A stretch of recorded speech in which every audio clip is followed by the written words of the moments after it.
Okay, today what we're going to do is we're going to look at a timesheet application called TimeOrg Timesheet. It's a application that allows you to keep track of your time. In my case, I develop websites and I also do computer repairs and service, so a timesheet is a necessity. This allows me to keep track of it with just basically the flick of my finger to turn on or off the timer. So let's go on into the timesheet app, and this is a free app.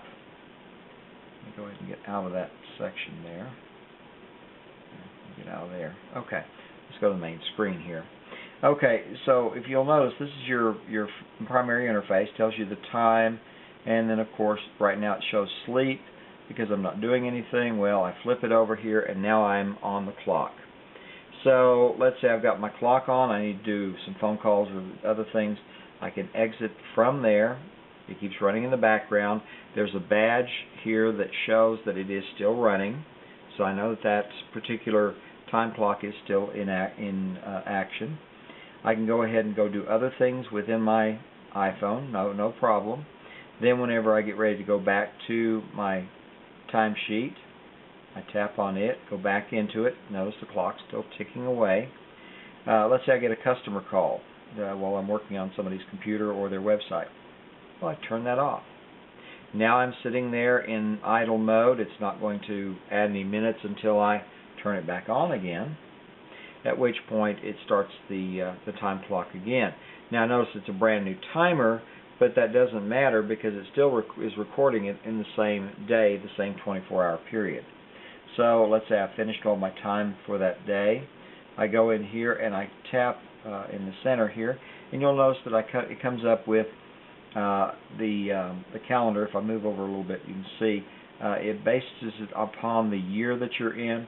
I'm in 2011, and let's say I want to look at today's entries. I tap on that.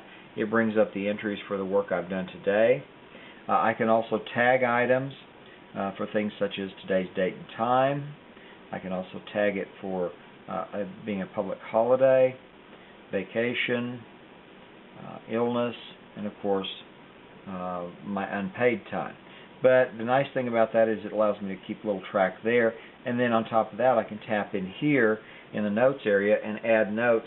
In this case I was working on Bob's website, so I got that done, and once I get it done, just tap on done and you're through with it. Another option that you have here is you can record half-day events. So if you've got something that's going to take you 4 hours out of your 8-hour day, you can do that very easily there. We can also go in here under settings, and the settings for this, you can upgrade to the full version, which means basically the full version of this application doesn't have the little banner ad at the bottom. If it doesn't bother you, well, leave the banner ad in place and hang with the free version.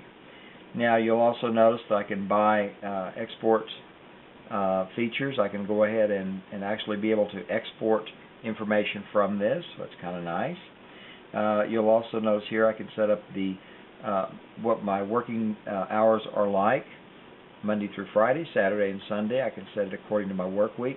I can also set what the maximum length day is that I'm going to work.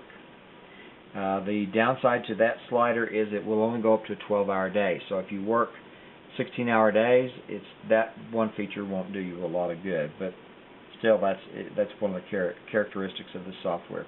Now another thing here is I can go in here and put in, let's say I have breaks that are scheduled during the day. I can go in here and tap, schedule a break. I can control the time at which it occurs. I can slide around these sliders and set it accordingly. If you don't have any regular work breaks, well, you don't have to have that on, but you've got 3 of those that can be scheduled. You can also, instead of doing your system based upon monthly, you can make it weekly, which is kind of nice. Also come up here a little further, down here a little further, and you'll notice that I have the ability to turn off that little badge that shows up on the home screen. In my case, I kind of like it because it keeps me honest, and whenever I look at my iPhone before I leave a customer's place of business, I look at it and I go, oh, I'm still running the time clock. Click, off goes the time clock, and your customer's a lot happier with you. Here you'll notice that I've got the ability to reset my settings. If I tap on that, everything returns to its default for my settings for the application. You also have the ability to delete all data. That being on this screen is a kind of okay thing, but also a potential problem. So you have to be careful when you're changing settings that you don't brush that one item. You don't want to obviously lose a bunch of time you've put in. So anyway, that's an overview of the application. Fairly simple to use. It's a pretty great app, and like I say, the price is ideal. It's free, and that's directly from the App Store. If you have any needs for any software reviews or information on your iPhone, information about products for the iPhone, go to my website at bestiphone.ws, and there you'll find information on the iPhone, and particularly the iPhone 4, reviews for it, information on products and services available for that particular product. So anyway, I hope this review helped you. If you need a time management tool, there it is, and the price is right. Go to the App Store and pick it up. And I want to thank you for your time and tell you, it was a pleasure getting a chance to let you know about this, and have a great day.